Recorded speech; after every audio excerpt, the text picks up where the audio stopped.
Bismillahirrahmanirrahim. Assalamualaikum warahmatullahi wabarakatuh. Hai adik-adik semua. Okey, jumpa lagi kita dalam chapter yang ke-6. Okey, chapter yang ke-6 ni berkaitan tentang solid waste management. Macam mana kita nak menguruskan sisa-sisa pepejal. Macam contoh makanan dan sebagainya. Okey, apa tu bersisa pepejal? Okey, sebelum tu apa yang ada di dalam chapter ini adalah ini. Cuba lihat. Definition and characteristic of solid waste. Second, sources and generation of solid waste. Mana punca-puncanya kita punya solid waste ni? Okey. Next, processing, collection, transport and disposal of the solid waste. Alright. Okey, definition dulu. Kita pergi ke definisi bagi solid waste management ni apa. Kita pun nak tahu juga apa tu maksudnya kan. Okay. Solid waste management is a terms that is used to refer the process of collecting and treating solid waste. Okay. It also offers solution by recycling item that do not belong to garbage or trash. Ya betul. Sesuatu saja untuk kita memikirkan solution untuk kita boleh recyclekan balik apa-apa saja yang kita nak buang tu. Okay. Waste management is all about how solid waste can be changed and used as a valuable resources. So, kita kena fikirkan macam mana kita nak handlekan sisa pepejal ini supaya menjadi yang lebih berharga kepada kita. Mungkin kita boleh gunakan balik semula, kita tak tahu. So, itu yang kita kena fikirkan. Okay, impact from the disposal of ni namanya dia ni. Ni MSW ni apa? Cuba tengok kat sini. Nanti kita study. MSW ni apa? Municipal. Sekejap. Oh, sekejap Okay. Municipal solid waste. MSW ni. Okay. Apakah kesan-kesan kalau kita ni daripada municipal solid waste? Municipal ni maksudnya daripada rumah lah. Okey, rumah domestik Okey, daripada dia akan ada wujudnya gas. Dia akan membebaskan gas. Macam contoh makanan. Makanan lama-lama kalau kita simpan buang lama, dia akan menyebabkan dia akan ada berbau. Macam gitulah. Macam perut ikan ke kan sebagainya. So ini akan menyebabkan bau gas, penghasilan gas, methane dan sebagainya. Toksik, memang akan keluar air toksik. Okey, apa-apa saja yang kita tidak perlukan. Landfill gas migration, surface ground pollution, licit. Licit ni air licit itulah air sampah tu. Air pollution memang berbau jadi bising, bukan bising, bau busuk. Masya-Allah. Okey, disease vector, dia akan menyebabkan kalau kita banyak sangat sampah tu, dia akan menyebabkan banyak sangat bakteria dan kita boleh menjadi ada penyakit yang baru. Macam contoh taun dan sebagainya tu. Alright. What is solid waste? Adik-adik kena hafal ni. Okey, tadi pun kena hafal apakah impact-impactnya. So ini pun kena hafal jugalah. What is solid waste? Solid waste ni apa sebenarnya? The terms solid waste mean materials such as household garbage, food waste, yard waste and demolition of the construction. Memang kalau contoh orang kita buat renovate, kita dinding tu kita kita ketuk-ketuk. Yang konkret-konkret itu sebagai solid waste juga. Bahan yang pejal yang kita buang. Okay. Solid waste are waste that are not liquid or gas. Dia bukan liquid ataupun gas. Sebab kita sekarang ni pepejal. Masa kita belajar dulu fizik kan, kita ada pepejal. Okay. Pepejal ni macam mana? Macam ini kan. Kalau water punya molekul dia macam mana? Macam ni. Dia ada renggang-renggang sikit kan. Tapi kalau gas macam mana? Oh, lagi jauh. Dia punya molekul-molekulnya. Next, solid waste are all the discarded solid materials from municipal wastewater, industrial, agricultural activities. Okay? Memang pun begitu. Okay, next. Solid waste sources and generation. Mana ni? Basic terms related to solid waste. Apakah yang dikategorikan sebagai solid waste ni? Yang pertama adalah ash, debu-debu ni. Okey, ash ni debu-debu boleh baca kat sini. Yang kedua adalah sewage, hasil daripada air sekumbahan yang mana liquid solid waste and associated material used toilet paper dan sebagainya, discharge from the animal dan human. Okey, najis tu kan. Okey, next, refuse, apa-apa saja yang hasil solid datang daripada sewage, sampah, debu dan sampah-sampah yang kita buang. Okay, next, trash. Trash ni apa? Okay, trash ni ada large item such as old refrigerator, 3 limbs, mattress, katil-katil tu kan, dan apa-apa saja yang besar-besar yang datang daripada rumah kita. Alright, next, garbage. Garbage ni apa? Rapidly decomposing waste. Okay, animal and vegetable waste result from handling, preparation, cooking and serving food. Okay, compost largely putrescible, organic and moisture, include a minimum free liquid. Okay, does not include food process waste from the canneries. Macam contoh daripada makanan daripada tin dan sebagainya. Okay, rubbish pula ni. Sampah ni pula, dia lebih kurang term dia berbeza. Okay, rubbish ni slow decomposing, ia adalah sebagai dry waste. Dia ada sesuatu yang kering. Okay, consists of the variety of combustible and non-combustible solid waste from homes, store, institution, but does not include garbage. Tidak termasuk di dalam garbage ini. Okay, dan ini adalah kategori-kategori sampah. Kalau ditanya rubbish tu apa, garbage tu apa, so ini adalah kriteria bagi terms yang ada dalam solid waste. Okay, adik-adik, macam mana kita nak buat? Ada salah satu lagi, saya pernah tengok video ni berkaitan tentang macam mana kita nak buang benda-benda yang tajam. Lebih-lebih lagi these shrimps. So adik-adik lihat video ini, kita guna shrimps ni macam contoh orang, biasanya kalau kita pakai kat rumah lah. Kat rumah, biasa kita orang yang ada insulin, orang sakit kan, kita cocok kan. Bila kita cocok, cocok kat perut ya biasa kan, insulin apa semua kan. Bila kita cocok, dia akan pakai 2-3 kali je. Ada yang pakai sekali terus buang. So, benda yang tajam-tajam macam tu, macam mana kita nak handlekan? So, kita jangan buang sesuka hati kita. So, boleh tengok video ini macam mana cara yang terbaik untuk kita removekan this shrimp. Okay, benda-benda dan benda-benda yang tajam. Okay, jom kita lihat. Hi, my name's McCall, and I'm with Salt Lake County Health Department. Finding a syringe in your neighborhood can be concerning, but luckily with a few household items, they can be disposed of safely. Let's go over those steps.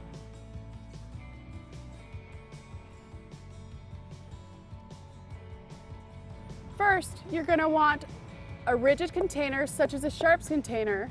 If you don't have access to that, you can use a rigid plastic bottle as long as there's a screw-on lid, such as a detergent bottle. You'll also need gloves. If you don't have access to medical gloves, you can use gardening gloves or kitchen gloves. You'll also use something to pick up the syringe with. We recommend needle nose pliers. You can also use tongs or a napkin if that's all you have. You'll also want to make sure to have duct tape and a permanent marker. It is very important to take the container to the syringe, not the syringe to the container. Place your container on a flat surface with the lid off. With your needle nose pliers, you are going to want to pick up the syringe in the middle of the barrel with the needle pointing away from you, putting it into the container, needle first. If there are lids such as these, you're going to want to pick them up with the needle nose pliers also. Once everything is in the container, take the lid and screw it on tightly. You then will want to take your duct tape and secure the lid, wrapping it around. After the lid is secure, you're going to want to mark the bottle. SHARPS, Sharps, and also do not recycle. After it has been marked and taped, you can throw it in the garbage. It is legal in Salt Lake County to dispose of them there. Thank you for taking part in keeping our community safe and healthy.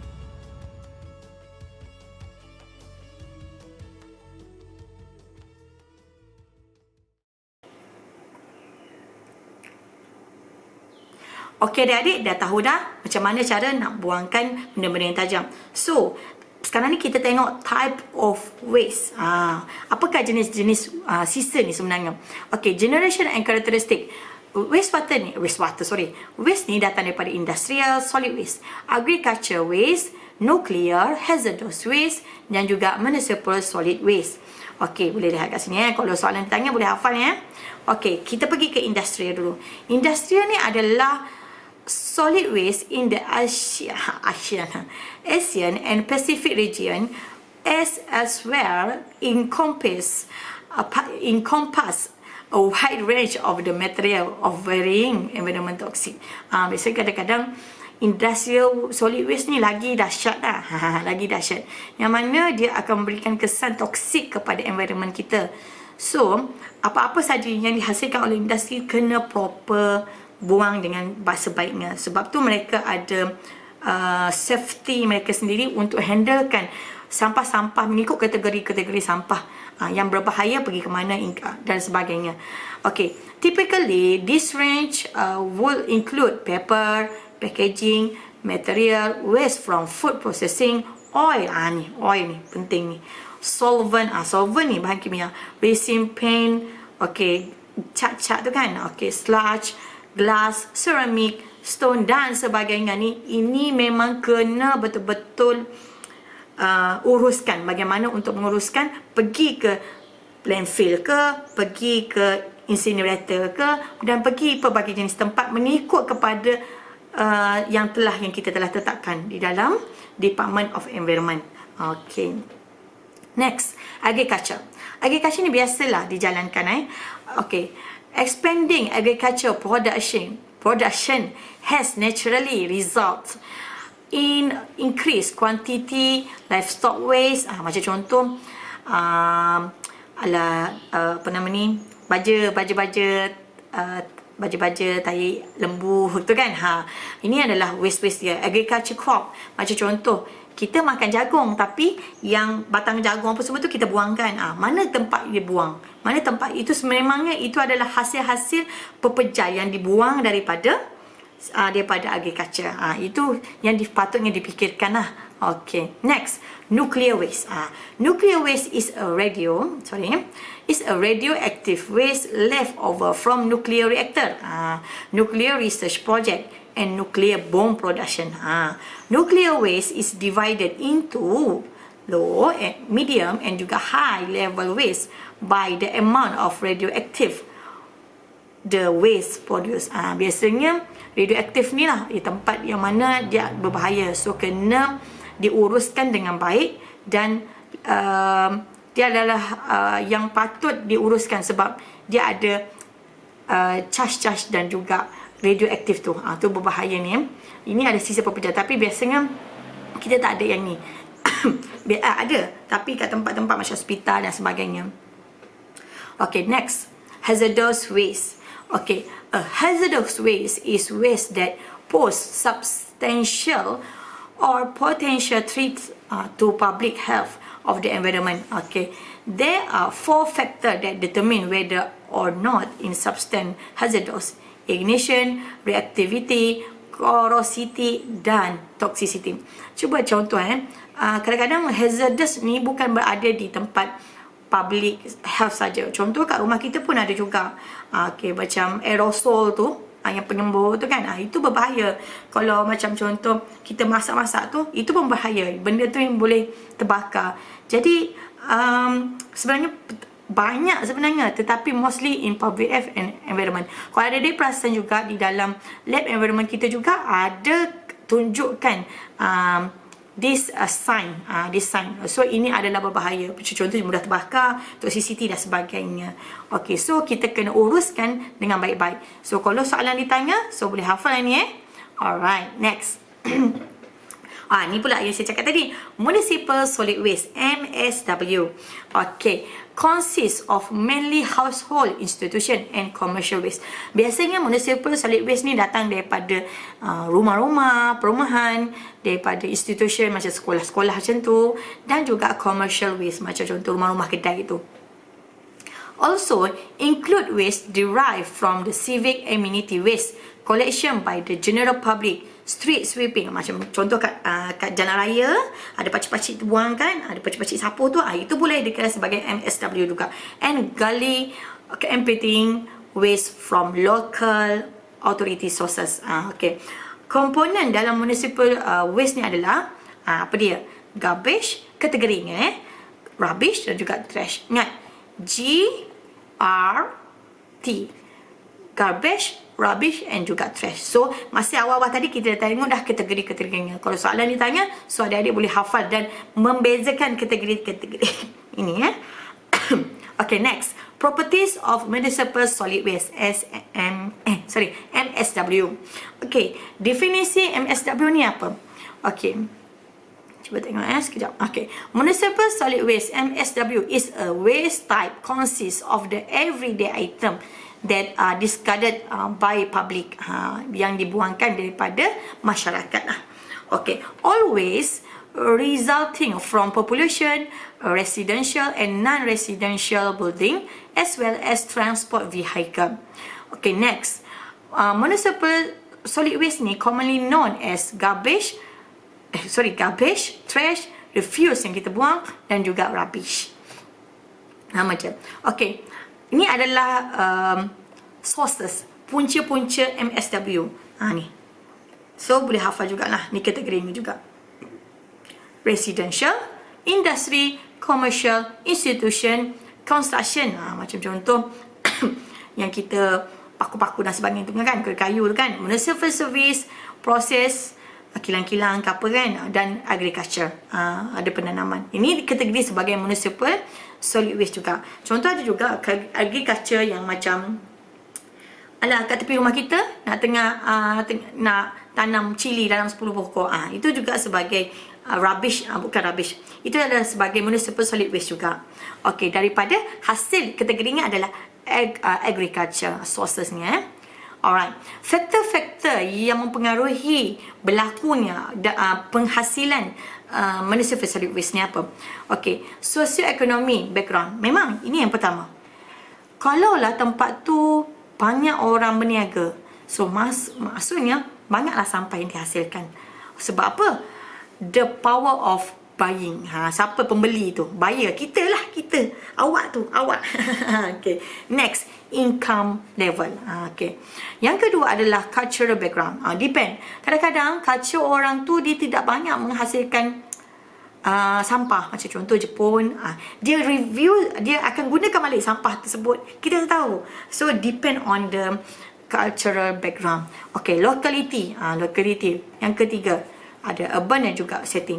Contoh, ada di kampung, ada di bandar. Mungkin di kampung tak banyak sangat sampah dihasilkan, tetapi di bandar banyak. Tapi kita tak tahu juga. Kadang-kadang di kampung ada sampah banyak lagi. Contoh, penanaman, diorang tanam pokok, tanam jagung, tanam sayur, tu juga ada juga municipal solid waste juga. Kita tak boleh nak kata juga macam tu. Depend on that tempat juga. Okay, next.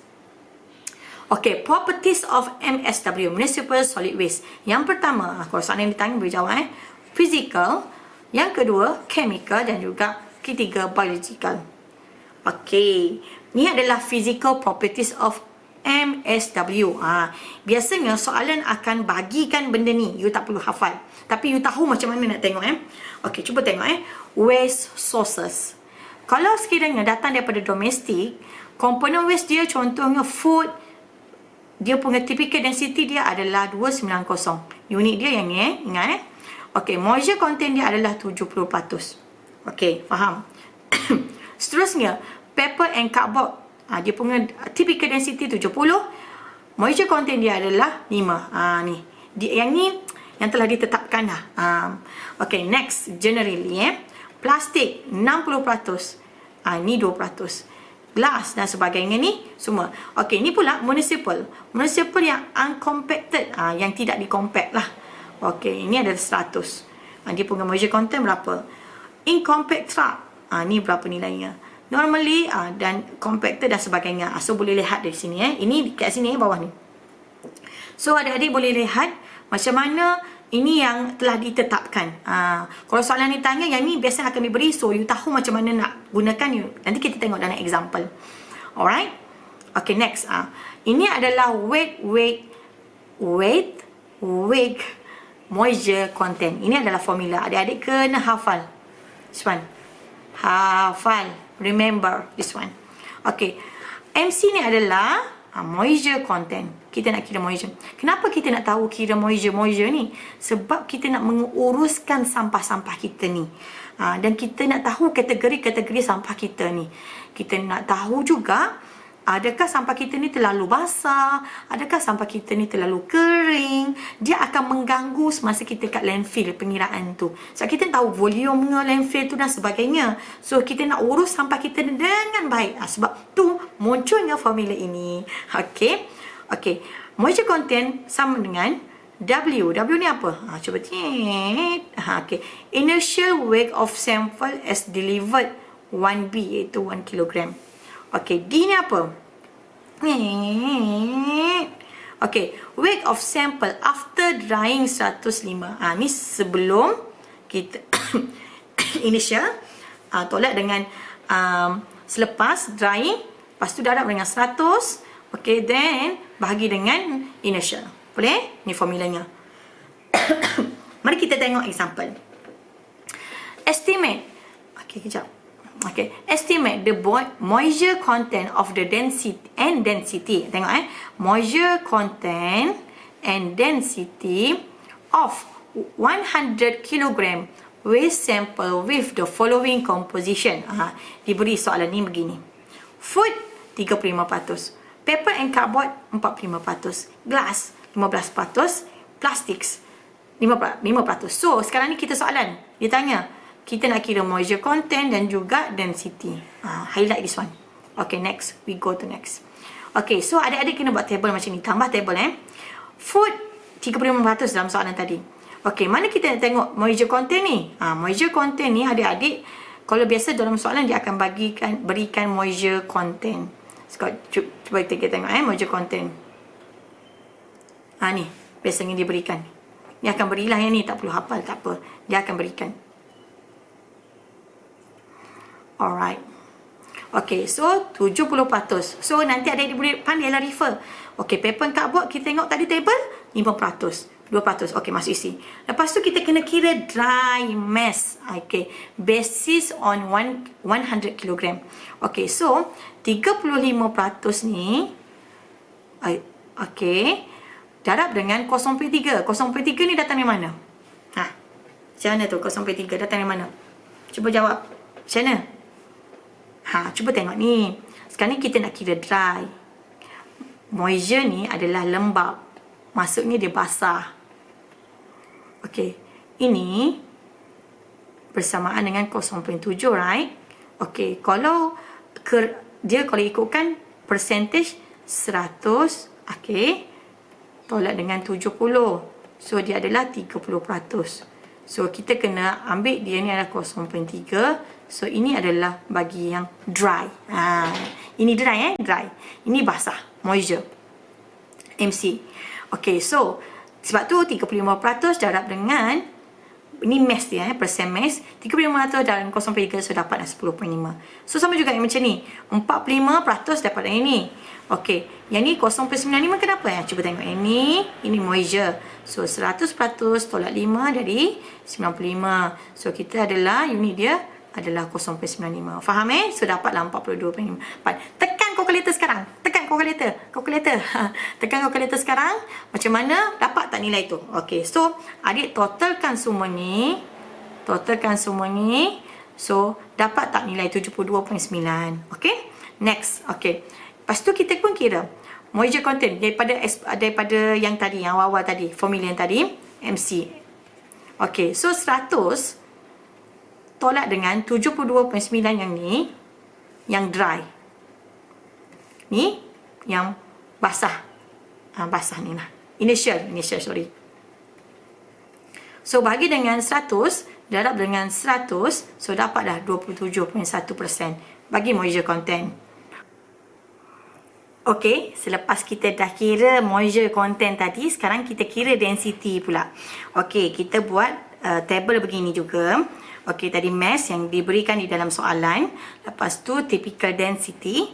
Okey, yang kita boleh refer dalam table yang awal-awal tu. Okey, biasanya akan diberikan lah. Okey, then lepas tu anda kira volume ni. Okey. Volume ni 0.12 sama dengan okey 0.2 sama dengan bukan 0.35. Yang ni, this one. Ini sorry.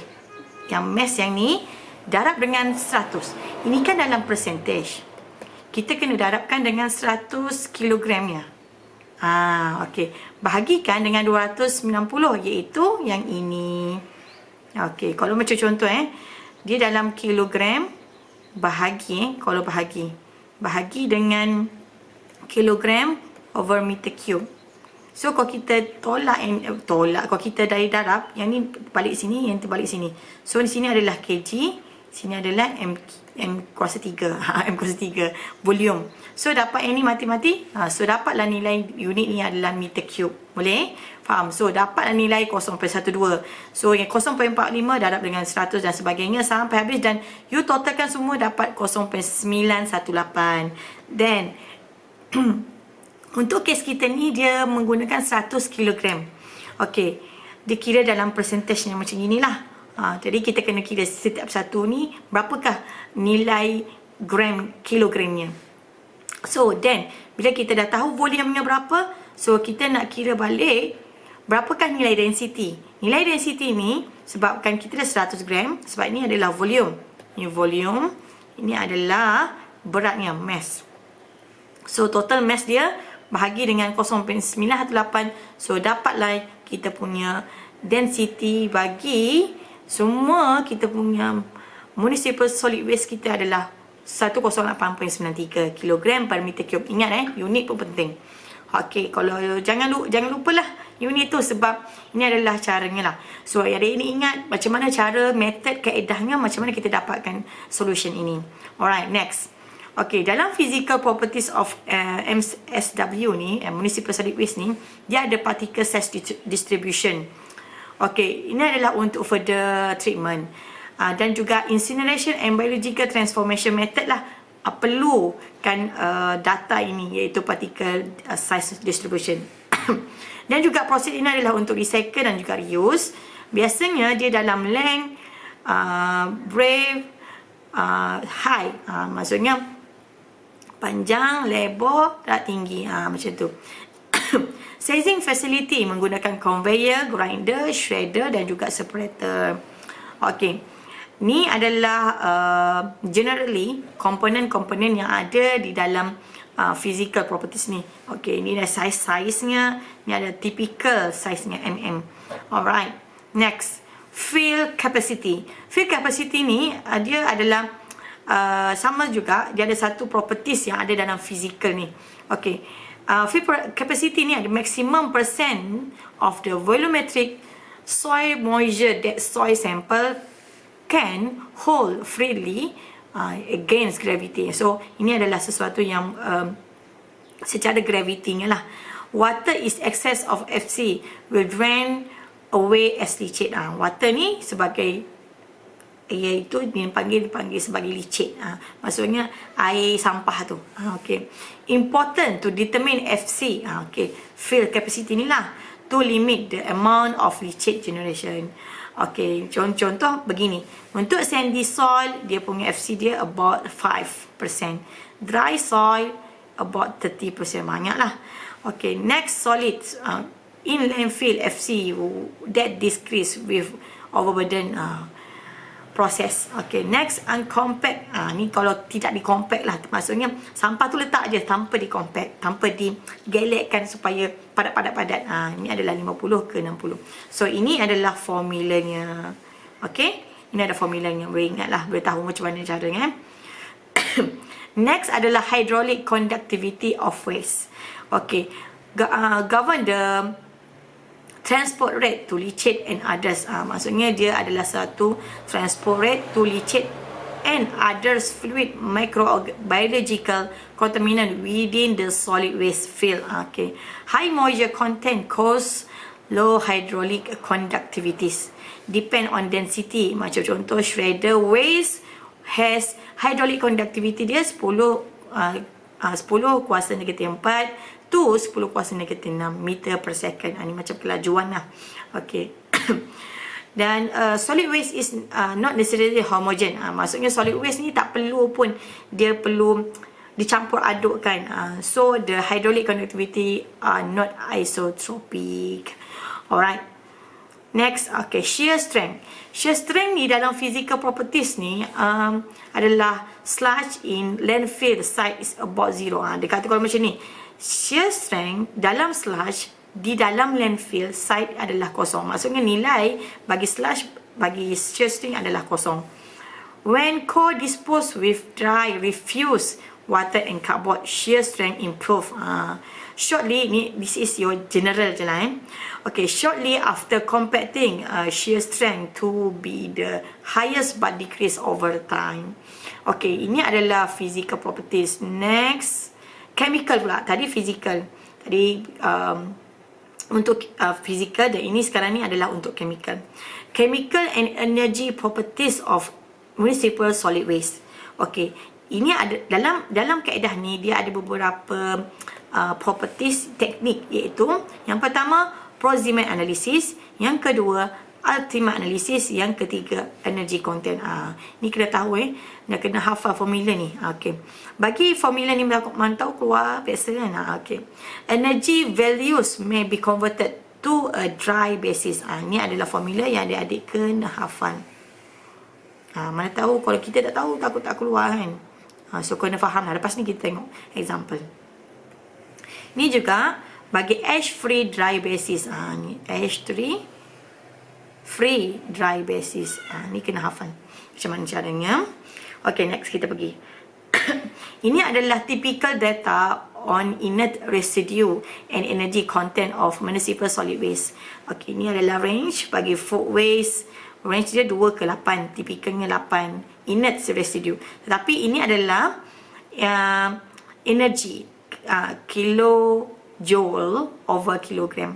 Okay, range dia begini tetapi tipikalnya begini. So, biasa kalau soalan dia akan beri bagi sama ini ataupun ini. Kalau you buat research mungkin you boleh ambil range. Tetapi kalau typical, kalau dalam PSL ke apa, dia akan ambil unit typical ni. So, ini adalah unitnya. Jangan lupa. Okay, cardboard pula apa? Cardboard pula bagi ni adalah 6. Seterusnya dia adalah 16750. Okay, kilojoule over kilogram. Alright, boleh lihat kat sini Ini generally. Biasa kalau keluar soalan, you all boleh refer untuk table ni. Alright, next. Mari kita tengok untuk example yang kedua. Estimate the energy content of a solid waste sample with the composition given in example 6.21.1. Dia tengok refer balik untuk example yang pertama tadi. What is the content on the dry basis and on an ash dry basis? Cuba tengok ni. Dia nak content on a dry basis and on an ash free dry basis. Tadi ada dua formula, so adik-adik kena gunakan dua formula ini. So soalan diberikan begini. Okay, so sama seperti yang example yang satu tadi. Food, paper and cardboard, glass and plastics. Okay, mari kita lihat compute the kejap okay, very good. Okay, compute the total energy. So adik-adik kena buat table begini. Ini yang telah diberikan di dalam soalan tadi, question tadi. Okay, ini adik-adik boleh refer kat table. Table yang saya cakap tadi tu. Table yang ada kilojoule over kilogram. Okay, so kita tengok kalau food berapa. Okay, kalau paper cardboard berapa. Okay. Okay, for this question adalah untuk 100 kilogram. Okay, seperti soalan example yang pertama tadi. So, 0.35% ni darab dengan 4650. Untuk kes ni, dia dah siap-siap kira, dia dah siap-siap bagi tahu di dalam bentuk percentage, dan kita ambil daripada 4650 ni terus darab dengan 0.35. So, nilai ni adalah ini. Okey, cuba kira tekan kalkulator sekarang. Betul tak dapat yang ni? Okey, next. 0.45 darab dengan 1630. Yang ni, typically.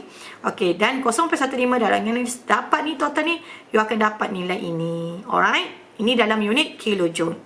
Okey, next. Okay, example. Okay, next, second step. Determine the unit energy content. So, from example 6.2.1,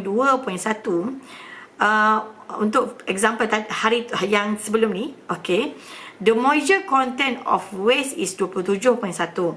Betul? Okay, next. Boleh refer balik Okay, so kita kena kira kan, kita kena menggunakan nilai ini. Yang tadi tu. So, 10615 darab dengan 100. Okay, sebab formula dia cuba tengok formula ni yang kita guna ni.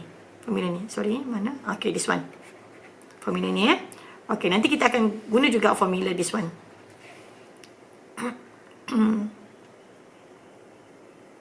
Okay, 10615 darab 100 over 100 tolak 27.1 yang kita kira moisture content. Bayangkan kalau kita kira salah ke atas tu, so salah lah sampai bawah. So hati-hati lah bila kira. So dapatlah nilai ni adalah 14561 kJ over kilogram. Next, second, determine the energy content on ash-free dry basis. Okay, assume the ash content is equal to 5%. Okay, so kita nak kira berapakah nilai energy content on ash-free dry basis. So, 10615 yang kita kira atas tadi. Okay, darab dengan 100. Bahagi dengan 100. Tolak dengan 5. Yang ni yang kita assume ni. Okay, yang unit percentage 27.1 adalah yang ni. Alright, this one. So, dapatlah 15633 kilojoule over kilogram. Alright, so ini adalah pengiraan yang mudah. Adik-adik boleh try dan tekan kalkulator. Buat latihan sentiasa dan hafal macam mana formula ini.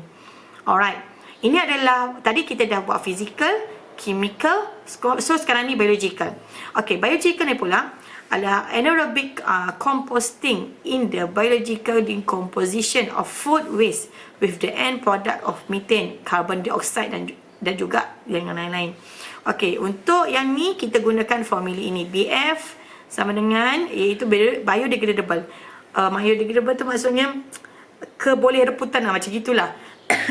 Fraction untuk nak tahu berapa manakah kita punya sampah tu boleh didegradasikan, boleh biodegradable, okay, reput dan sebagainya. So ini adalah formulanya. Alright, okay, biodegradable versus MSW ni adalah contoh komponen. Food waste adalah 0.82, newspaper ini, office paper dan sebagainya sampai yang ni. Okay, boleh lihat Okay, itu sebagai pengetahuan sajalah. Alright. Next, kita pergi ke solid waste management, SWM. Macam pernah dengar tak SWM? Okay, solid waste management. Processing, collection, transport dan juga disposal. Alright. So, objective of municipal solid waste management ni ada apa? Kalau soalan ditanya, so adik-adik boleh tahu, hafal. Okay, remove discarded material. Memang pun kita akan remove kan discarded material. Next, prevent the spread of disease. Third, minimize the likelihood of fire. Kita boleh mengurangkan apa-apa saja yang boleh terbakar lah. Okay, reduce aesthetic insults arising from the purifying organic matter. Next, dispose discarded material in manner that environmental acceptable. So kita boleh remove dan kita boleh mengasingkan bendasing-bendasing sampah-sampah yang kita boleh recycle balik semula. Itu yang penting. Elemen-elemen dalam municipal solid waste ni, dalam management ni, yang pertama adalah waste generation, waste handling, okay, collection, separation, transfer, energy generation dan juga disposal. Alright. Ini disposal yang terakhir lah. Strategic for effective and environmental friendly adalah kenapa? Minimize waste generation. Ini adalah benefit dia. Seterusnya, maximize waste, recycle and reuse. So kita boleh gunakan balik semula apa yang kita buang. Okay, next, educate pupil and different way of handling waste. Third, fourth, systematic solid waste management. Alright, very good. Next, ini adik-adik kena hafal. Kalau misalnya dia tanya apakah solid waste management hierarchy, so ini adalah yang soalan tu. So explain juga macam mana caranya untuk kita explainkan this picture. Okey, macam mana cuba tengok ni hafal je. Okey, disposal. Mula-mula okey, first kita kena prevent dulu. Ini yang pertama. Prevent dulu tu macam mana? Contoh kita buang contohlah yang this one. Oh bukan, tak boleh nampak nanti kan. Okey, botol ni kan. Kita dah beli kan. Oh sedap ni buat buka puasa kan nanti. Okey. Kita beli ni kat shopping mall. Lepas tu kita dah habis makan semua ni. So kita tinggal botol je. So macam kita nak buang ke? Cantik kan botol ni macam boleh letak biskut raya je. Comel kan. So kita kena prevent dulu macam mana kita nak buang benda ni. So kita guna dulu ke kat rumah? Macam gitu. So kita kena prevent first. Second, minimizekan penggunaan. Contoh, kita minimizekan penggunaan. Contoh kita ada banyak biskut-biskut macam gini. Saya ada banyak. Kita ada banyak biskut-biskut macam gini kan. So kita boleh letak dalam bekas-bekas yang reuse balik. Kita tak menggunakan bekas yang pakai buang. So kita boleh mengurangkan penggunaan. So kita pakai balik semula. Banyak banyak ni tepi masa ini makanan ni. Tapi saya puasa. Okay. Next adalah reuse. Kita reuse balik, guna semula kan bekas ni. Ni makanan baby ni. Okay. So kita boleh guna balik semula bekas ni. Guna sampai dia okey lah. Tapi ada beberapa bekas plastik yang dia hanya penggunaannya hanya beberapa kali saja. Hati-hati tengok. Okay, next. Ini 3. Recycle balik. So kita recycle balik barang-barang kita. 4. Energy recovery. So kita kena tahu berapa kali energy recovery hasil daripada sampah yang kita buang tu. Mungkin kita boleh buat organic fertilizer daripada sampah-sampah, daripada perut-perut ayam, perut-perut ikan dan sebagainya lah. Macam sayur yang habis kita makan tu kan, yang buang belakang-belakang tu kan. So kita boleh buang kulit-kulit buah kan. Then next, barulah disposal. So ini most favorite option. So kita kena fikirkan dulu. We as an engineer, kita fikir dulu apa yang patut kita kena buat. So ini dulu first. Then last, ini adalah yang kita patut fikir yang terakhir. Okay. So ini kena hafal. Ingat macam mana cara susunannya. Very good. Next adalah collection. Kita pergi ke collection. Okay, sampah-sampah ni. Kita kena collection. Okay, apa maksud collection ni?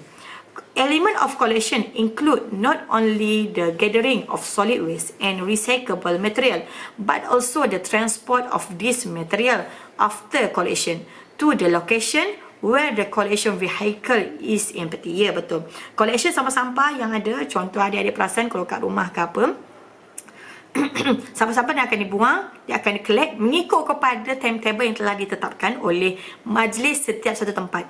Kalau macam contoh saya kat Skudai ni, kat kawasan rumah saya, dia hari Isnin, hari Isnin dengan hari Rabu dan juga hari Sabtu. Macam itulah. Dan hari Jumaat mereka akan ambil sampah-sampah yang kering. Macam contoh katil orang buang, kotak-kotak tu boleh buang pada hari Jumaat.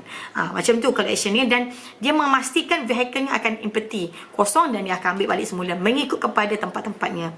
Alright? Okay, next. Collection activities. The most common collection service are cup, alley, set out, setback pickup and backyard pickup. Dia ada beberapa kaedahnya kan. The collection service provided to large apartment, residential complex, commercial industry activities, typically in center around the use of large movable and stationary container and large stationary compactor. Biasanya dia akan menggunakan yang lori besar tu lah, bagi sampah tu. Collection method. Macam mana cara mereka collection? Tengok ni. Yang pertama, mereka menggunakan curbs and alley pickup. Ni. Bukan mereka menggunakan kaedah ni. Curb and alley pickup. Biasanya, the quickest and most economically point of the collection. Okay, biasanya dia ada macam inilah. Dia economically collection lah, untuk yang murah sedikit. Dia punya cara collection ni. Using standard container that has been designed by City Council. Biasanya majlis-majlis perbandaran, majlis-majlis bandar, you all tu, yang dekat rumah-rumah tu, biasanya dia akan berikan benda ini. Kalau you all bayar cukai pintu, dia akan bagi benda ni. Depend juga. Ada setengah, contoh kampung-kampung dia tak ada. So kita kena buang satu tempat yang center untuk kita pergi buang, dan lori sampah tu akan ambil daripada situ saja dan mengikut pada hari-harinya. Ada setengah ni adalah curb service, besar sikit Okay, next adalah alley. Alley city alley service ni macam contoh ni rumah-rumah, rumah Pak Abu, ni rumah Chong, ni rumah Justin, ni rumah Azrin, ni rumah Miro, ni rumah Farisha, ni rumah Akila, Aziz dan sebagainya lah. Semua rumah ni kat sini. Oh, dekatnya, senang nak beraya kan. So, akan ada diletakkan tong sampah ini. Biasanya rumah-rumah yang teratur seperti rumah perumahan dan sebagainya. Alright, jom kita pergi seterusnya. Set out, set back, pick up. Okay, collector have to enter property. Biasanya lori sampah ni akan pergi ke tempat kawasan rumah. Okay, set out crew carries full container from resident storage location to curb alley before collection vehicle arrive.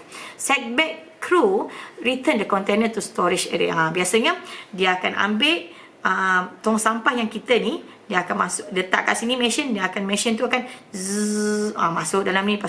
So ada compactor pula kat sini untuk tekan sampah tu compress. So kalau ada perasan nanti akan ada keluar air licik kat sini kan. Tapi ada diorang pun ada kumpulkan juga, tetapi ada yang terlebih, biasalah tu kan. So kita kena pastikan sampah kita tu tak berair. Biasa tapi kan sama-sama kadang-kadang sampah-sampah lama kan. Biasalah tu. Okey, tetapi kita elakkan lah. Alright. Backyard pick up. Backyard pick up. Okey, ni biasanya dia akan ambil daripada belakang rumah. Okey. The worker The worker with the vehicle carry a bin to the yard. Okay, empty the refuse container in the bin and then carry the bin to the refuse vehicle and empty again. Dan dia akan masukkan sampah-sampah dan dia akan kosongkan, dia letak balik semula begitu. Alright, next. Okay, collection estimate. Okay, ini adalah formula, kita tak gunakan, tetapi ini adalah cara macam mana kalau kita nak, nanti you all buat research ke apa. So ini adalah formula panjang kan. Formulanya bagi collection estimate. So kita tahu berapakah collection satu rumah setiap satu atau satu tempat. Sebab kita nak menganggarkan berapa kali lori sampah dan kekerapan sampah kita nak ambil sampah tu. Sebab mungkin pagi, lepas tu petang lagi, banyak sangat rumah. So mungkin taman ini, jalan ini pada hari Isnin. Okey, jalan sebelah sana pula hari Selasa. Itu depend on the pengiraan collection estimate tu. Alright, okey, yang ni lah. Okay, next adalah estimate the annual cost per MGR. So, kita juga as an engineer, kita kena fikirkan, estimatekan berapakah annual cost untuk setiap satu tu. Sebab kita nak tahu cost pekerja, cost transport, cost dan sebagainya cost. Kadang-kadang tu sampah ni hilang ke apa kan. So, depend on cost. So, ini juga melibatkan dengan harga cukai pintu juga. Alright, okay, boleh terlihat kat sini, ini formulanya untuk ambil tahu saja kita tak gunakan, tapi you ambil tahu. So, macam manakah perjalanan? Kita nak belajar ni perjalanan truck routing method. Alright? Okay, so sekarang ni kita nak tahu perjalanan truck routing method ni macam mana. Okay, yang pertama, biasa dia start kat sini. Sekejap Alright, okay. Truck routing method is setting up the road waste collection. Biasanya dia ada daily, large, single load, definite working day. Okey, contohnya kat sini dia start. Okey, lori ni datang, lepas tu dia pusing. Ni banyak perumahan ni banyak perumahan. Dia pusing sini. Dia ambil sampah depan rumah orang ni. Ni pusing lagi. Ni pun masuk kot ni balik. Ni perjalanan dia ni. Oh, best kan macam gini? Pening kepala kalau kita cepat-cepat jalan kan. Macam inilah prosesnya sampailah habis. Sampailah habis macam ini. So, ini adalah proses truck routing. Okey. Dalam tadi kan ada beberapa kriteria yang ni. Okey, yang pertama daily routing method, large routing method, single load method, definite working day method. Alright, mari kita tengok. Okay, daily. Okay, daily road methods. Okay, advantage dia adalah homeowner know the schedule. Okay, biasanya orang owner dalam rumah tu dia tahu biasanya. Okay, second, road size can be adjust. So kita boleh adjust road tersebut. Okay, it provide incentive to get it done early. So dia biasanya akan memberikan insentif kalau kita selesai dengan segera. Okay, disadvantage-nya. Okay, apa kelemahannya? Crew may need to work overtime. Biasanya dia crew dapat OT lah. Okay. Next, crew may be careless. Mungkin ada yang terlepas pandang sebab selalu pergi, so mungkin terlepas pandang ke apa kan. Okay, the ability may be underutilized. Mungkin dan pada situ mungkin ada yang kekurangan di situ dan terlepas pandang dan sebagainya. A breakdown affect the operation. Contoh tiba-tiba lori tu rosak ke kan, memang ada masalah sebab orang dah tahu sampah datang ambil hari Isnin, tetapi patutnya sampah dah banyak dah hari Isnin contoh kan. Jadi orang dah letak sampah kat luar banyak-banyak, kenapa hari Isnin tak masuk, kenapa pula air Rabu tak masuk. Mungkin lori rosak, kita tak tahu kan. Sebab tu kena ada backup lah ya. Okay, then it is difficult when the loads very significant. So kalau you all bekerja kat solid waste management ke, Majlis Perbandaran ke, so tahu macam mana nak uruskan ini. Okay, next, large road methods. The crew has enough work for 1 week biasanya. Advantage-nya adalah it is good for backyard pickup. Biasa akan senang lah untuk ambil sampah di belakang rumah. The same as the previous method. Sama macam yang daily roads method. The same as sama juga. Disadvantage pun sama juga apply this method. The same disadvantage also applies for this method. Resident do not know when the pickup will be. So kadang-kadang owner rumah tu dia tak tahu bila pula sampah duk fikir-fikir sampah ni bila dia nak ambil. Maksudnya tak strategik, tetapi depend juga tengok kadang-kadang tengok sampah dan juga sebagainya lah. Tapi yang lebih strategik daily road method lah, kita senang nak buang sampah. Alright. Seterusnya adalah single load method. Okay, single load method ni road plan to get a full truck. Biasanya dia akan plan untuk ambil masuk penuh sampah tersebut baru dia pergi ke landfill kan. It must consider size of crew, capacity of truck, length of travel, refuse generate. Biasanya advantage-nya minimize travel time, maximum utilize of the crew and equipment can be used for any type of pickup. So boleh guna berbagai jenis cara untuk mereka pick up sampah. Disadvantage-nya apa? It is hard to predict the number of homes that can be serviced. Ada pro and cons lah bagi setiap method. Okay, the finite working day method. The crew works for the assigned number of hours and quit. Okay, it is common in place where union are strong. Okay, next adalah advantage. Crew and equipment get maximum utilization. Disadvantage-nya apa? Okay, regularity and sacrifice the resident will have little idea when the pickup will be. Okay, ini adalah beberapa method yang biasa digunakan. Tetapi biasanya kalau area Johor yang saya perasan kaedahnya adalah daily. Alright, next. Okay, seterusnya adalah consider for road selection. Adik-adik boleh study yang ni. Okay, it should be fragmented and overlap lah. Okay, total time mesti kena check, tahu. Collection road mesti kena tahu. Okay, avoid heavily travel street. For one way street starts near and upper. Okay, ni adalah beberapa yang kita boleh consider untuk pemilihan road tersebut. Okay, for collection on both side of the street road with long and straight paths. Kita kena tengok juga jalan laluannya untuk ambil sampah dan sebagainya. For unusual block, use unusual routing patterns suitable. Alright, next. Okay, dalam kita memikirkan untuk collecting the sampah, collecting the sampah, so kita kena fikirkan juga labor cost calculation. Ni duit ni. Okay, apa yang kita kena fikir? Yang pertama, ini adalah formulanya. So mungkin kalau you all buat research ke apa, so ini adalah familiar lah kena formula ni. Alright. Okay, next adalah transfer and transport. Okay, transfer and transport ni. Okay, Transfer and transport refer to the facility used to transfer of waste from one location to another location. This element involve two main steps. First, the waste is transferred from a smaller collection vehicle to larger transport equipment. Okay, the waste is the transport, usually over long distance to the processing or disposal site.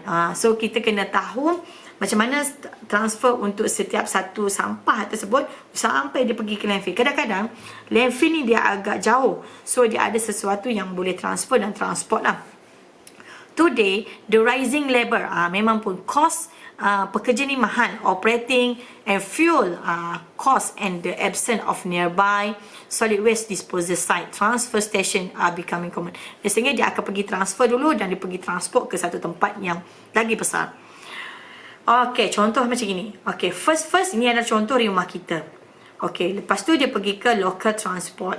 Okay, then dia pergi ke transfer station. Dah lama-lama, lepas tu dia pergi ke pakai gunakan lori yang besar sikit, long distance haul. Dan pergi ke treatment ataupun disposal.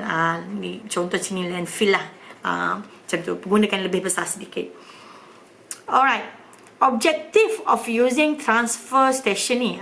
Yang pertama, reduction in transfer cost, boleh mengurangkan cost. Yang kedua, reduction of trafficking the smaller vehicle at the landfill. Boleh mengurangkan, contoh bayangkan lah, satu taman tu mungkin ada 5 lori sampah contohnya. Kita tak tahu kan lori taman sampah atau 2 lori taman sampah. Baru satu taman. Satu contoh, Skudai ni. Skudai ni ada banyak taman, sangat banyak taman. So, kalau semua pergi ke landfill, banyaklah trailer, bukan trailer, banyaklah lori sampah tu. Jadi, kita nak mengurangkan begitu, so beginilah cara keedahnya. Okay, next. Reduction in refuse crew cost due to waiting time to vehicle to transit. Memang pun, dia akan ada lagging untuk penghantaran sampah dan sebagainya. Alright, next. Ini hafal Untuk transfer station ni, okay, factor that are considered for design. Yang pertama, type of transfer, capacity requirement, equipment dan juga environmental requirement. Okay, dalam types transfer station ni dia ada beberapa. Yang pertama, direct discharge. Yang kedua adalah storage discharge. Yang ketiga adalah combined direct and juga storage discharge. Alright, next ni. Okay, types of transfer station. Okay, first kita storage load, dia masuk kat sini profile. Ini adalah bagi storage load. Ini adalah direct loading untuk sampah. Next adalah combined direct discharge and load. Dia akan kedua-duanya. Alright. Okay, next. Direct load transfer station. Okay, mari kita tengok Okay, direct load transfer station equipment with stationary compactor. Contohnya begini. Okay, collection vehicle begini, dia terus masukkan sampah, dia akan masukkan discharge hooper. Lepas tu ada compactor, dia akan masuk ke dalam large capacity transfer container dan masuk ke dalam truck ni, how ni. So, dia akan angkat masuk kat sini. So, benda ni ada kat sini. Macam ni. So, dia akan terus bawa pergi ke landfill ataupun treatment. Faham Alright, next. Contoh beginilah. Direct load transfer station. Contoh sampah buang kat sini, masuk kat sini, lepas tu dia contoh buang sampah kat sini dan terus masuk kat sini. Dia ada compactor lah kat sini. Okay, next. Okay, storage load transfer station. Okay, untuk yang ni pula, storage load transfer station with processing and compaction facility. Contoh ini adalah dia adalah timbangan, ditimbang.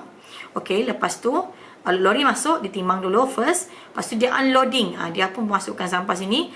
Lepas tu ada yang ni, jentera ni, dia akan terus tolak ke sini. Masuk ke sini. Live bottom hopper. Pergi ke conveyor terus. Yang ni pun terus masuk. Okay, bila terus masuk yang ni, terus sampah dibuang.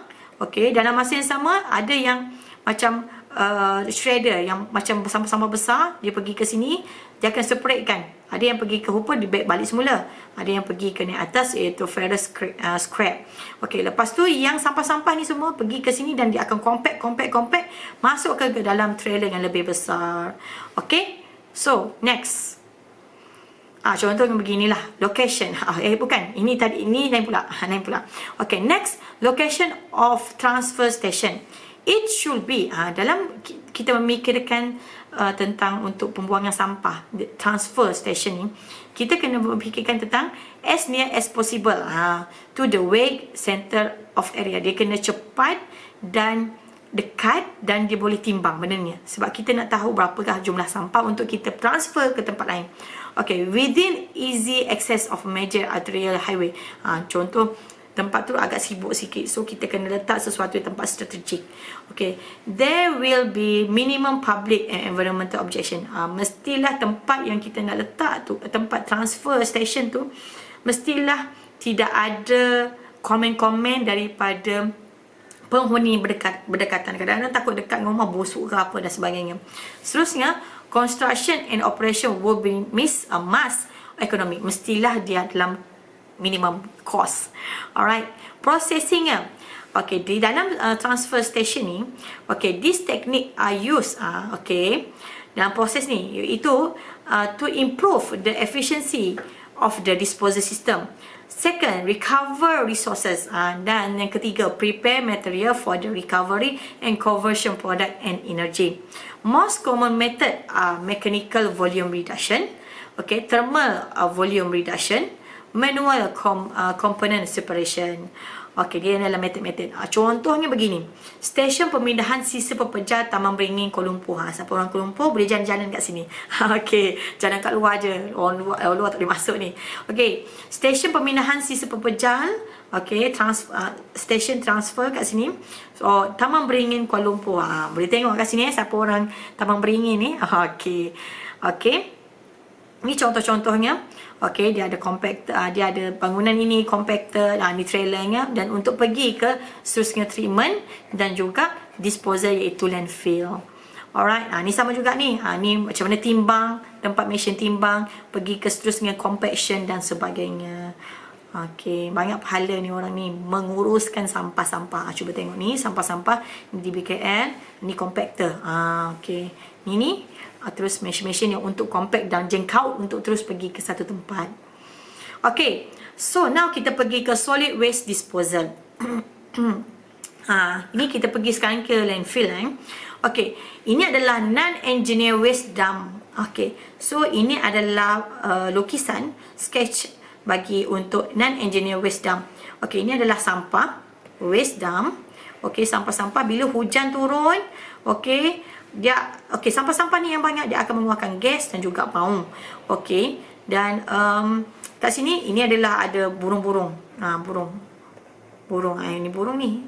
Okey, so dia boleh makan, dan ini juga menyebabkan ada debu-debu sampah, dan juga bila hujan yang turun, dia akan mengerap terus masuk. Air licin ni akan terus mengerap ke groundwater. So groundwater ni akan kotor.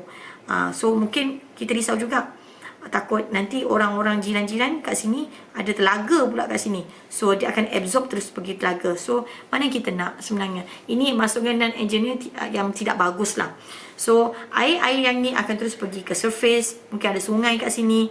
So ini menyebabkan sungai ni tercemar, dan ini adalah berbahaya.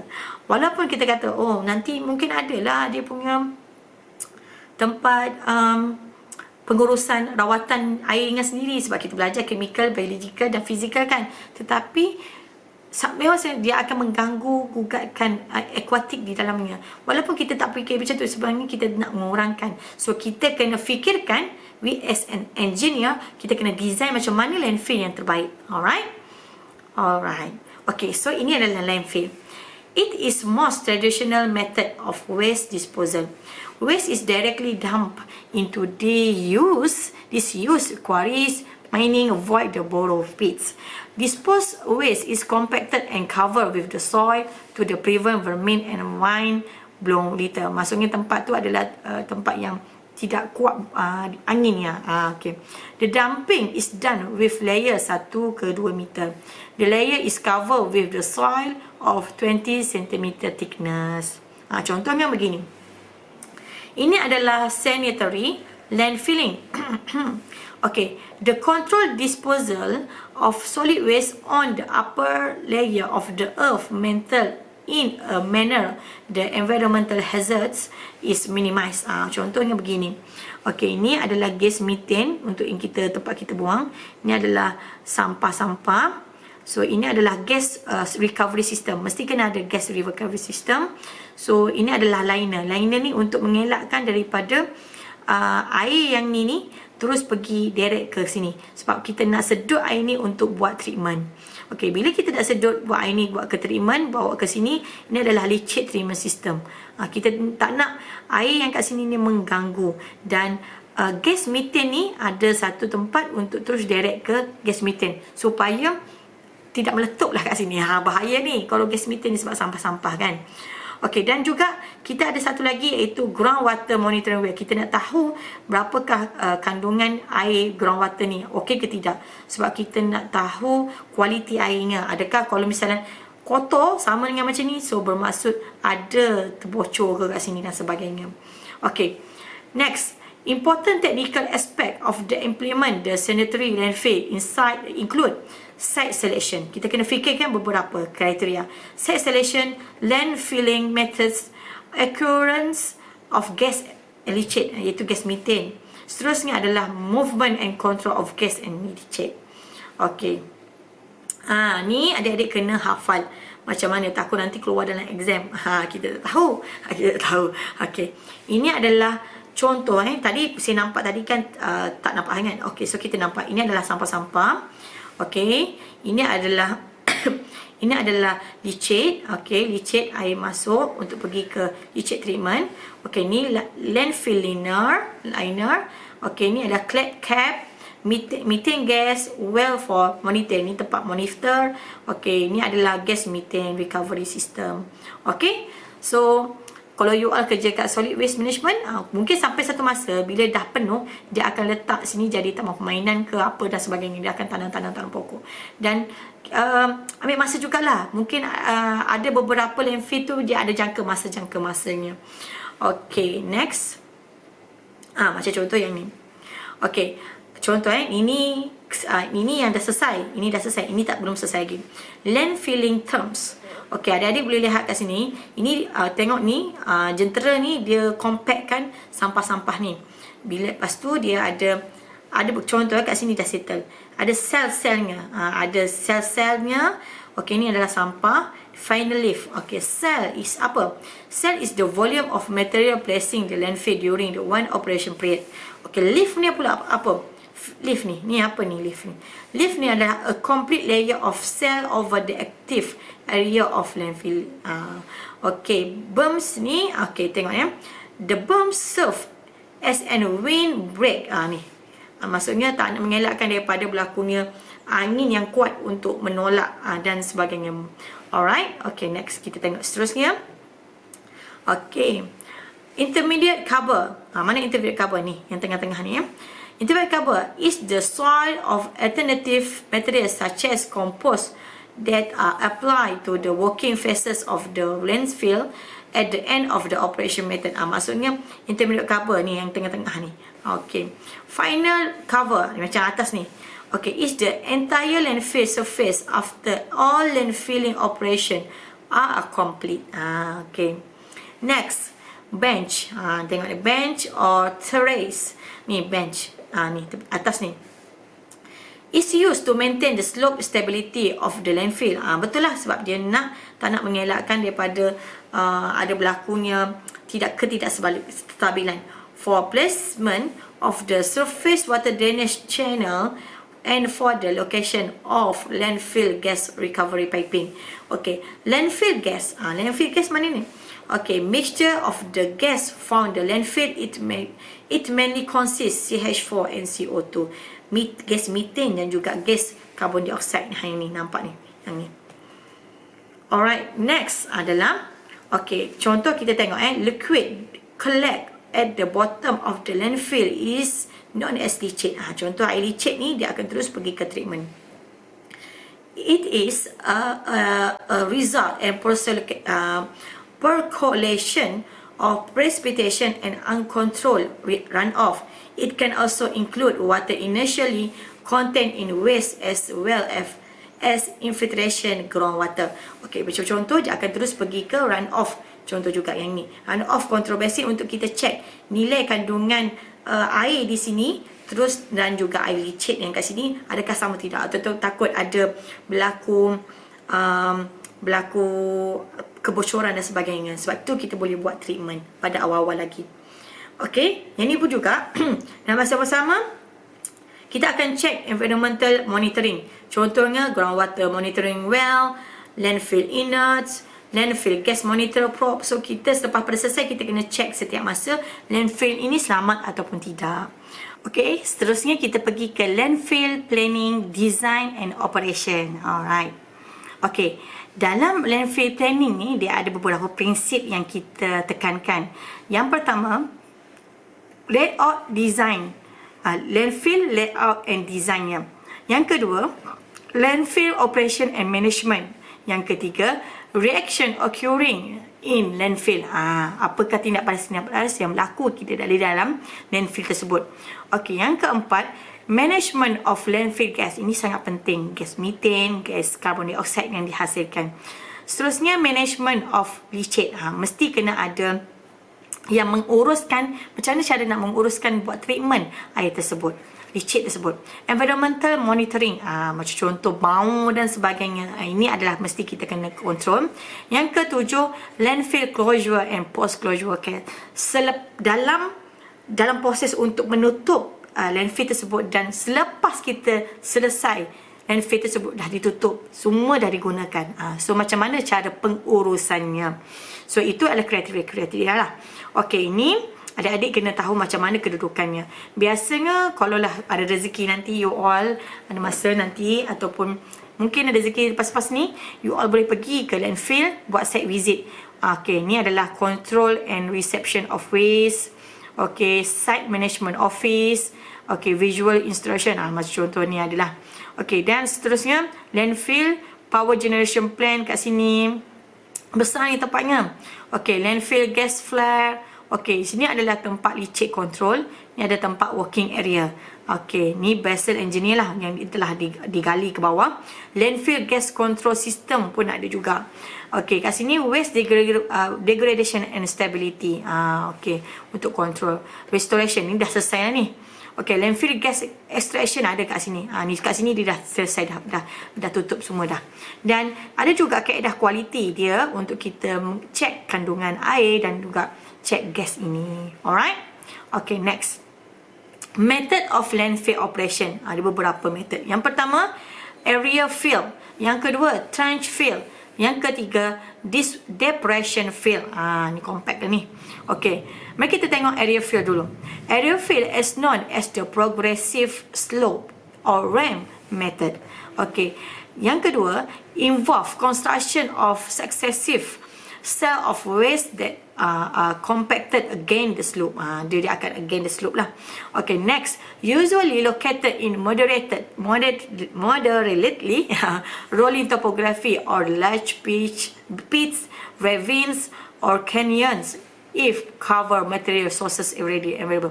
Maksudnya setiap satu satu layer tu mesti kena letak sesuatu yang penutup untuk mengasingkan setiap satu sel-selnya.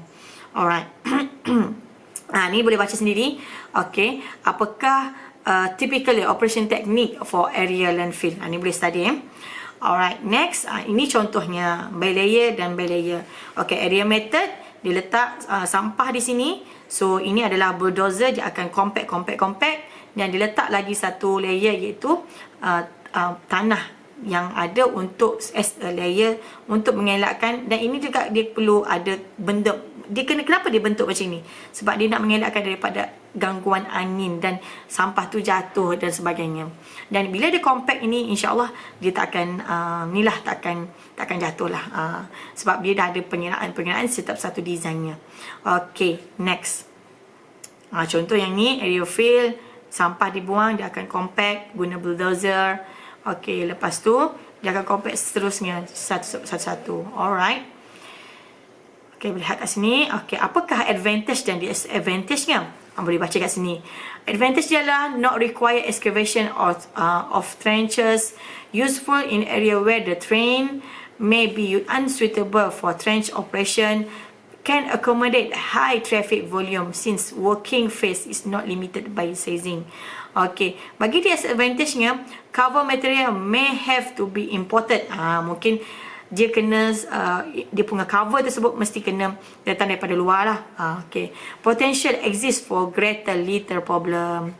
Okay, ni boleh baca seterusnya. Okay, trench fill method. Apakah trench fill method ni? Okay, kita lihat kejap. Okay, generally on flat or gently sloping land, okay, the land is excavated and filled in successive parallel trenches. Solid waste are spread and compacted in the excavation, typically used in relatively flat terrain but can be adapted to a wide variety of topographic condition. Dan dia ada cover juga yang ni. Okey, contoh yang ni, okey, ni ada typically bagi trench fill, excavate trench to depth, place liner layer dan sebagainya. Boleh baca kat sini. Okey, okey, ni kaedahnya. Dia macam lebih kecil sedikit. So, kita masukkan sampah. So, ini bulldozer je. Tak perlu pun sampah ni bawa pergi turun bawah. Lori sampah tak perlu letak bawah. Dia duduk daripada atas, so dia akan buang dan dia boleh terus pakai bulldozer untuk compact dan dia akan tutup layer ini selepas selesai. Alright, ni adalah advantage dan disadvantage-nya.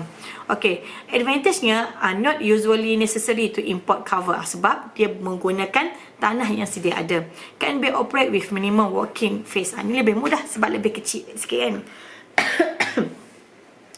Dan dia optimum drainage during the filling operation. Okay, boleh baca kat sini advantage. Disadvantage-nya, okay, not suitable for geologic area. Dia depend on tempat juga. Ada tempat yang flat, so dia senang untuk buat. Tapi kalau tempat ia berbukit, mungkin sukar untuk kita buat. Okay, boleh baca kat sini untuk disadvantage-nya. Sorry. Okay, seterusnya depression fill. Okay, depression fill ni, okay, canyon, ravine, dry borrow pit and quarries are used. Control of the surface drainage often in critical factor in the development of canyon depression sites. Filling for each leaf start at the head end of the canyon and end of the mine so as to prevent the accumulation of water behind the landfill. Okay, mari kita lihat untuk yang ni bagi menggunakan depression fill. So dia akan menggunakan letakkan ni adalah layer yang sebelum ni. So dia akan letak sampah layer by layer. Okay, dia akan letak sampah dan selepasnya dia akan letak cover the final slope. Biasanya di tempat yang berbukit lah. Okay, overview of landfill operation. Okay. So, ini adalah prosedur-prosedur. Kita kena tahu control disease factor, apply daily cover, apa yang kita nak coverkan sampah tersebut, gas juga, dan landfill filling, control run off, dan juga air hujan yang turun dan sebagainya. Macam ni kita nak control. So, kita nak control the gas dan juga dan sebagainya. Okay, ni boleh baca composition of characteristic generation movement and control of landfill. Ni adik-adik boleh baca. Okay, typically dalam landfill gas ni dia ada mengandungi ini. So, kalau you all buat research, dia mengandungi methane, carbon dioxide, nitrogen,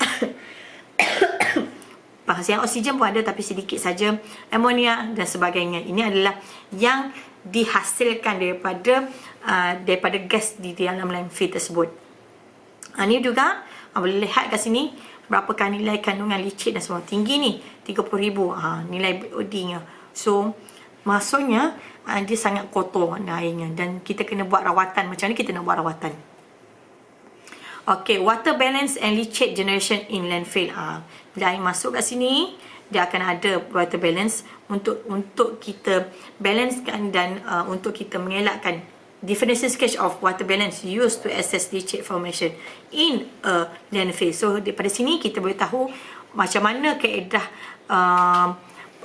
pengurusan air di dalam leachate di dalam water balance ni. Alright. Ini contoh juga control of leachate in landfill.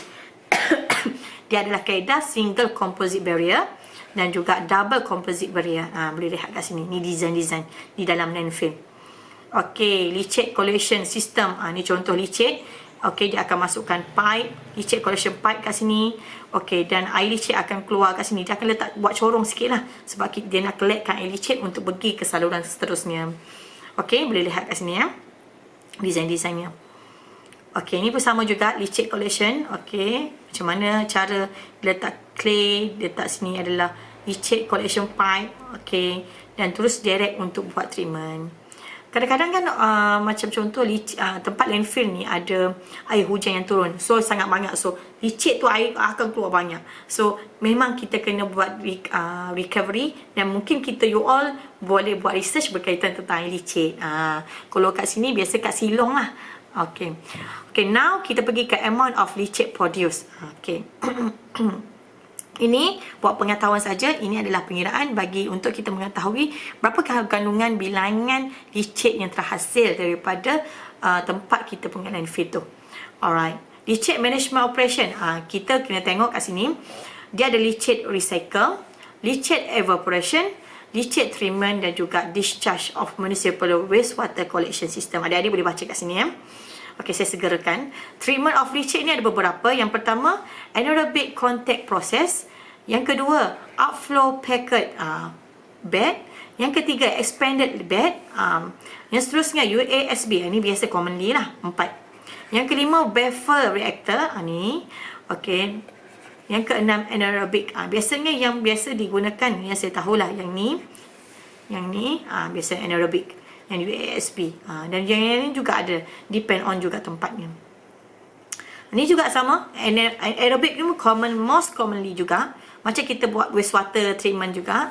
Okey, dan juga ini iaitu aerobic leachate treatment process, chemical treatment process for removal. Sebab dia bukan boleh buang sesuka hati saja. Sebab air leachate tu sangat banyak bakteria yang kita kena removekan dengan supaya air itu menjadi lebih bersih bila dibuang ke sungai. Alright. Okay, surface water management. Okay, dalam masa kita nak kontrol air leachate tu, kita kena kontrol juga tengok surface water management. Adakah ia mengganggu air sungai yang ada sekitar landfill tersebut? So, equally important to control the movement of leachate is the management of all surface water including rainfall, storm water dan sebagainya. Ya, betul. Sebab air sungai akan turun yang banyak, dia akan terus pergi mengalir daripada landfill dan pergi ke sungai. So kita kena kontrol air tersebut. So surface water control kena kontrol apa? Surface water drainage facility, storm water, intermediate cover layer dan juga final cover layer. Kena tahulah kalau cover layer tu okey, tak ada gangguan, tak ada bocor dan sebagainya. So tak adalah gangguan air leachate tu terus pergi ke sungai dan sebagainya. Alright, intermediate cover layer. Ni, they are used to cover the waste place each day to eliminate harbor disease to enhance aesthetic appearance of the landfill site. Memang pun untuk cover ni adalah penting. Can limit the amount of surface water that enter the landfill. Memang pun intermediate cover ni sangat penting adalah untuk mengelakkan air hujan dan sebagainya untuk interpret terus masuk ke dalam kita punya sampah-sampah landfill kita tu. Okey, boleh baca ni final layer. Okey, kalau tengok surface layer, protective layer, drainage layer, barrier layer, subbase. Ni adalah final layer bagi landfill kita. Boleh study kat sini. Okey. Ni contohnya. Selepas keselesaiannya, kat sini dia akan tanam pokok-pokok untuk mengokong sistem support bagi landfill tersebut. Dan di sini dia akan terus pergi sedut ke leachate untuk buat treatment. Alright. Ni contohnya macam tadi juga. Okay, design of landfill ni ada beberapa yang patut kita kena fikirkan, faktor-faktor yang penting dalam kita design. Yang pertama, access road to landfill site, temporary site to unloading area. Mestilah dia senang tempatnya untuk dibuang. Okay, yang seterusnya dua ni satu land area large enough for 10 to 25 years. So kat sini juga kita nak tahu supaya tempat tersebut adalah cukup untuk 10 ke 25 tahun. Seterusnya, landfill method excavate. Dia ada sesuai untuk kita buat excavation, trench area dan juga menggunakan canyon. Okey. Seterusnya, completed landfill character. Mestilah slope dia adalah 3 ke 6%. Okey, surface drainage to divert surface water runoff. Okay, mesti kena tahu juga kontrolkan surface drainage. Intermediate cover. Okay, final cover pun kita kena ambil kisah lah. Okay, landfill liner dan juga cell design construction. Okay, important juga kita kena tahu untuk kita improve groundwater protection, untuk mengelakkan daripada kebocoran air imported terus masuk ke groundwater. Landfill gas juga penting. Leachate treatment, environmental requirement, supaya orang sekeliling tu tidak ada terkesan hasil daripada landfill tersebut. Dan juga equipment yang penting, fire prevention pun sangat penting sebab kita menghasilkan gas methane. So kita nak mengelakkan daripada berlakunya kebakaran. Okay. Next, ini adalah typically equipment used di dalam landfill.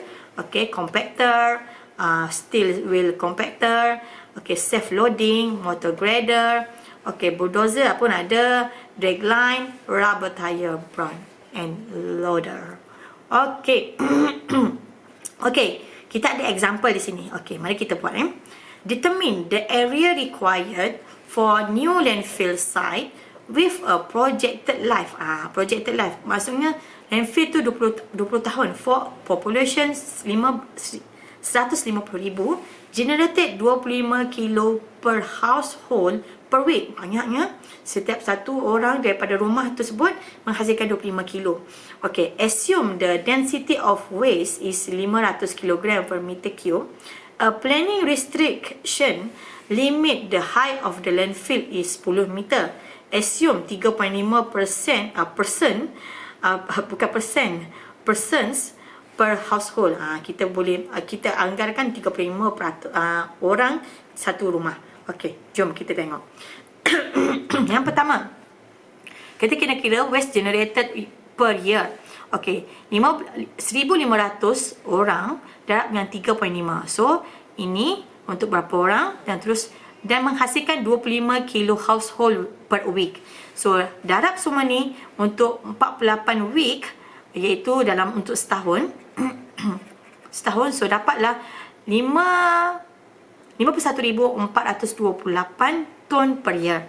Okay, bagi waste. Okay, second. Seterusnya adik-adik kena kira volume of landfill space required. Berapa banyak? So, nilai yang tadi bahagikan 500 kg per meter cube darab dengan ton. Kita kena convert lagi ni. So, dapatlah nilainya adalah, volumenya adalah 102,857.1 meter cube per year. So, kita boleh tahu design untuk landfill kita.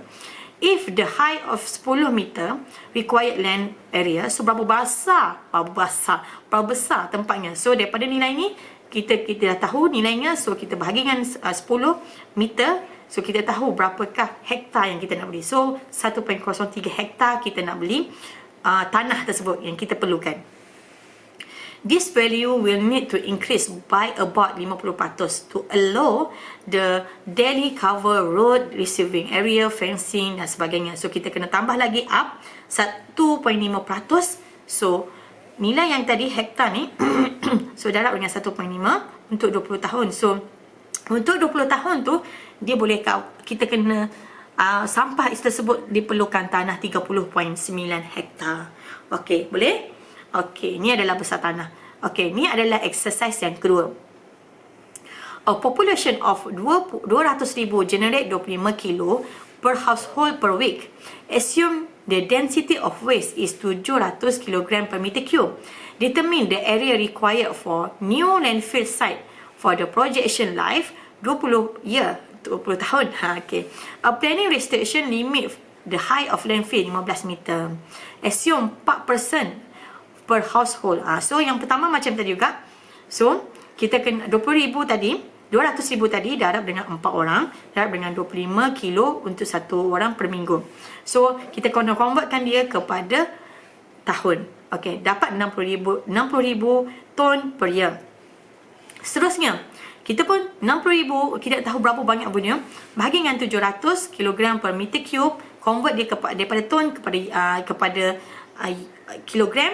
Lepas tu terus dapat 85. So kita perlu 15 meter. So bahagi dengan 15. So ini adalah berapa hektar. Okey, dan kita kena kirakan sebabkan oleh kita nak coverkan 50% of allow the daily cover road dan sebagainya. So 0.57 darab dengan 20 tahun dengan 1.5. So dapatlah 17.1 hektar. Okey? Sebab dia tinggi yang ni. So ini adalah untuk landfill dan juga advantage dan juga disadvantage. Adik-adik boleh study yang ni takut ada keluar dalam exam. Apakah advantage landfill? Landfill ni adalah site as a cheap waste disposal. Memang dia murah.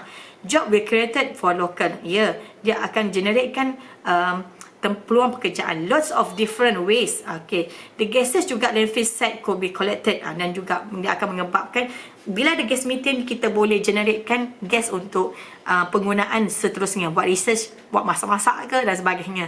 Depend lah yang menggunakan gas methane. Disadvantage-nya adalah dangerous gas. Memang dia menghasilkan gas methane, so dia kena proper management. Okay, local stream could be polluted. Mungkin tempat-tempat sungai yang berdekatan dia akan terganggu dengan result-result yang air licin tersebut. Once the site of field might not be able to use to developkan. Mungkin tempat yang kita dah letak landfill tersebut tidak boleh dibuat development sebabkan dalam tu adalah sampah. Nak buat nak gali pun tidak boleh dah. So ini adalah tempat pembuangan sampah. Okay, next kita pergi ke thermal treatment. Okay, thermal treatment ni ada beberapa treatment yang selain daripada landfill, iaitu gasification, pyrolysis, waste autoclave dan juga incineration.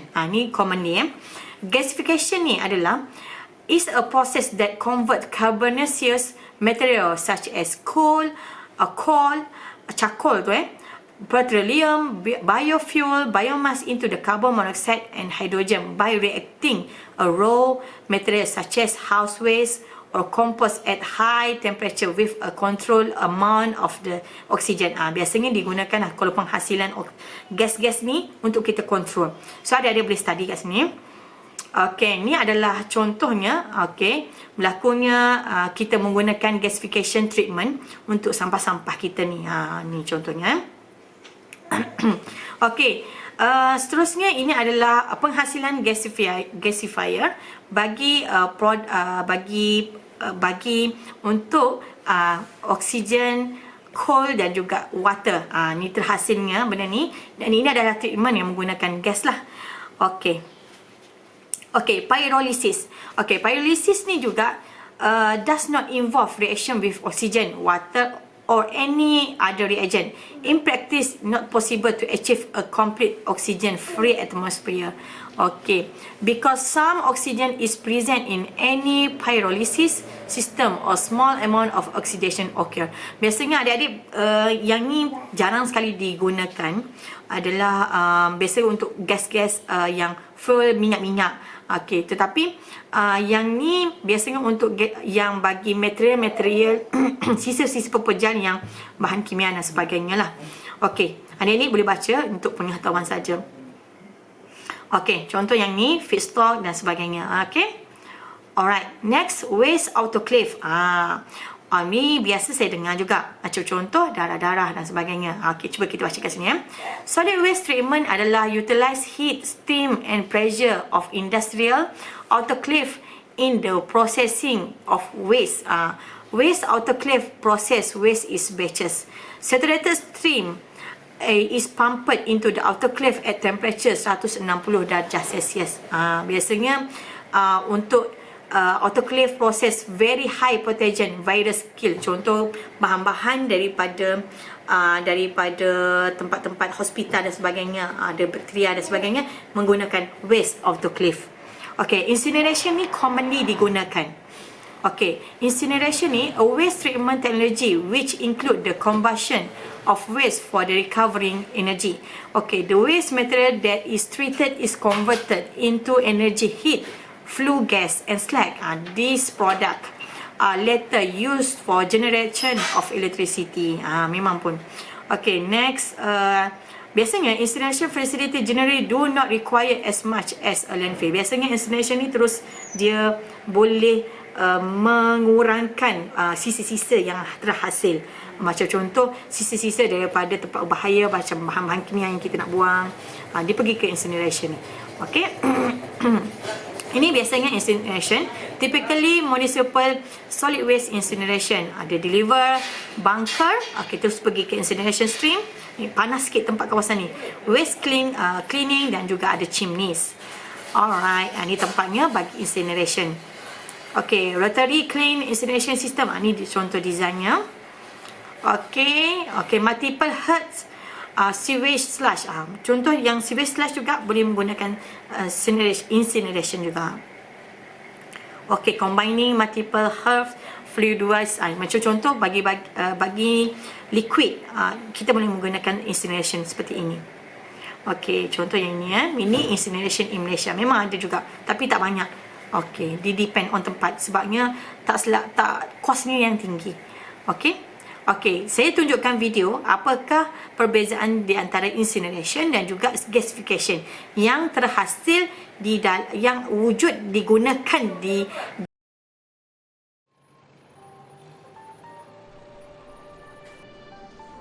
Gasification can convert municipal solid waste into energy and valuable chemical products. It's a clean alternative to conventional incineration and works in a fundamentally different way. Incinerators use large amounts of air to burn municipal solid waste. They produce pollutants that can only be cleaned up after combustion, and they leave behind ash that must be carefully disposed of. The heat generated by incinerators is used to make steam and generate electricity. Gasification doesn't actually burn the municipal solid waste. Instead, it breaks the molecules apart with heat and a very small amount of air or oxygen, and then recombines them to form syngas, a clean fuel similar to natural gas. It's these chemical reactions that make gasification so different from incineration. The syngas can be used to make fuels, chemicals, fertilizers, and consumer products, and to generate electricity. Okay, now kita pergi ke composting. Okay, composting ni pula adalah kaedah yang terakhir lah untuk kita buat treatment kepada kita buat collection sampah-sampah kita ni. Kita boleh buat composting. Kaedah untuk kita mengelakkan daripada buang ke landfill dan juga buat incineration, gasification dan sebagainya. Composting is the product resulting from the controlled biological decomposition of organic material. Kita boleh ambil daripada feedstock dan juga untuk kaedah ini treating solid waste is which organic material is broken down by microorganism in the presence of oxygen to a point. Okay, essentially parts of reducing household waste, garden waste can be done inexpensively by every household and produce a product. So biasanya kita akan menggunakan produk kompos ni dan kita akan buat fertilizer baja-baja untuk gardening dan juga farming. Okey, seterusnya ini adalah organic waste yang kita boleh gunakan daripada soil, water, air. Okey, carbon dioxide, dia akan menghasilkan carbon dioxide, finish compost dia akan juga ini. So ini adalah organic waste seperti newspaper, daripada daun-daun, rumput-rumput, daripada buah-buahan yang kita dah habis guna, kitchen waste dan juga woody material. Okey, sikit lagi Okey, 4R concept. Okey, ni terakhir. 4R concept ni method of waste reduction, waste reuse and recycle are the preferred option when managing waste. Ni adalah satu kaedah yang kita selalu dengar kat Malaysia. Dia menggunakan 4R ni. Apa 4R ni? Kadang-kadang 3R, sekarang ni 4R. Okey, reduction, reuse, recovery, recycling. So 4R, 4R. So, apakah yang ni? Okay, reduction. Kita mengurangkan penggunaan untuk kita control the natural sources. Yang kedua, reuse. Reuse ni kita gunakan balik semula. Macam kita botol ni. Botol biskut, kita letak lagi biskut lain. Tetapi kita depend on lifelong of this bottle. Okay, next recovery. Kita recoverkan balik waste dan not reuse or recycle. Okay, energy of the material can be recovered from the waste that are not reused or recycle. Okay, 4, recycling. Dan kita recyclekan balik mengikut kepada kaedah yang kita pelajari masa sekolah dulu. Kalau warna ni, warna apa warna jingga ni, warna apa coklat ni, brown, warna apa biru ni, apa kuning dan sebagainya. Juga yang terbaru sekarang hijau. Ada. Jadi kita boleh tengok dalam, boleh buka kat Facebook, Jabatan Alam Sekitar ataupun apa-apa solid waste management ke, boleh lihat macam mana diorang handlekan pengurusan sampah-sampah ini. Okay, impact of reuse, recycle, reduction on the landfill design and operation. Dia akan yang pertama, ialah kesannya save natural resources. Yang kedua, reduce toxicity of waste. Yang ketiga, reduce cost, boleh mengurangkan cost. Yang keempat, help sustain the environment for future generation. Yang kelima, reduce the need of landfill filling and incineration. Okay, that's all from me. Thank you. So, kita jumpa lagi next chapter. Bye!